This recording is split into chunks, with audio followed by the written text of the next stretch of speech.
आज हम जानेंगे कि एक बालक 5 साल की उम्र में कैसे बना ध्रुव तारा।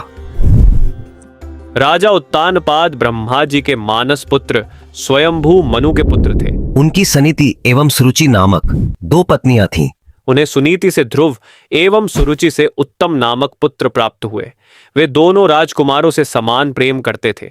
यद्यपि सुनीति ध्रुव के साथ साथ उत्तम को भी अपना पुत्र मानती थीं, तथापि रानी सुरुचि ध्रुव और सुनीति से ईर्ष्या और घृणा करती थीं।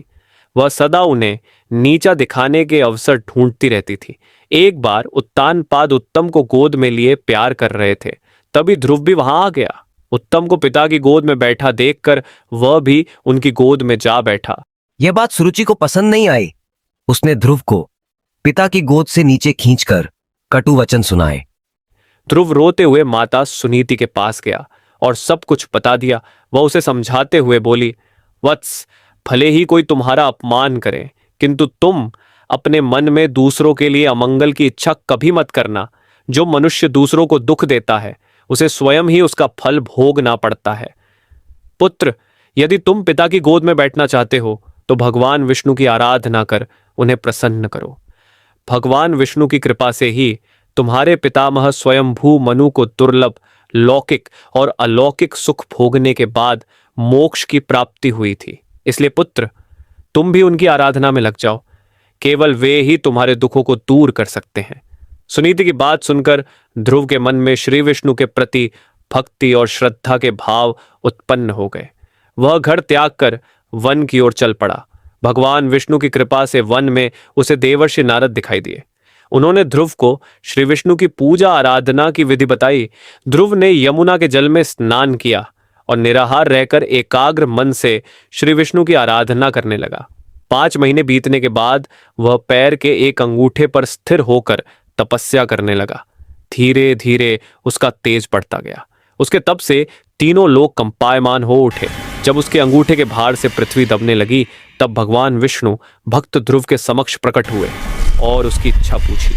ध्रुव भाव विभोर होकर बोला, भगवान, जब मेरी माता सुरुचि ने अपमानजनक शब्द कहकर मुझे पिता की गोद से उतार दिया था, तब माता सुनीति के कहने पर मैंने मन ही मन यह निश्चय किया था कि जो परब्रह्म भगवान श्री विष्णु इस संपूर्ण जगत के पिता हैं, जिनके लिए सभी जीव एक समान हैं, अब मैं केवल उनकी गोद में बैठूंगा।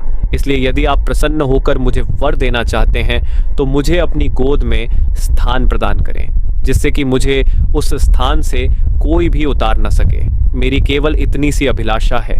श्री विष्णु बोले, वत्स, तुमने केवल मेरा स्नेह प्राप्त करने के लिए इतना कठोर तप किया है, इसलिए तुम्हारी निश्चित स्वार्थ भक्ति से प्रसन्न होकर मैं तुम्हें ऐसा स्थान प्रदान करूंगा जिसे आज तक कोई प्राप्त नहीं कर सका। यह ब्रह्मांड मेरा अंश और आकाश मेरी गोद है।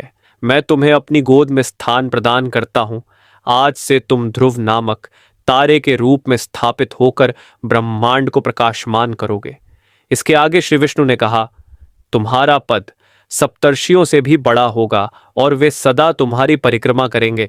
जब तक यह ब्रह्मांड रहेगा, कोई भी तुम्हें इस स्थान से नहीं हटा सकेगा। वत्स, अब तुम घर लौट जाओ। कुछ समय के बाद तुम्हारे पिता तुम्हें राज्य सौंपकर वन में चले जाएंगे। पृथ्वी पर 36,000 वर्षों तक धर्मपूर्वक राज्य भोग कर अंत में तुम मेरे पास आओगे। इतना कहकर भगवान विष्णु अंतर्धान हो गए। इस प्रकार अपनी भक्ति से भगवान विष्णु को प्रसन्न कर बालक ध्रुव संसार में अमर हो गया। उम्मीद है दोस्तों वीडियो पसंद आई होगी। हमें कमेंट करके अवश्य बताएं और कमेंट में जय हरि विष्णु अवश्य लिखें। धन्यवाद।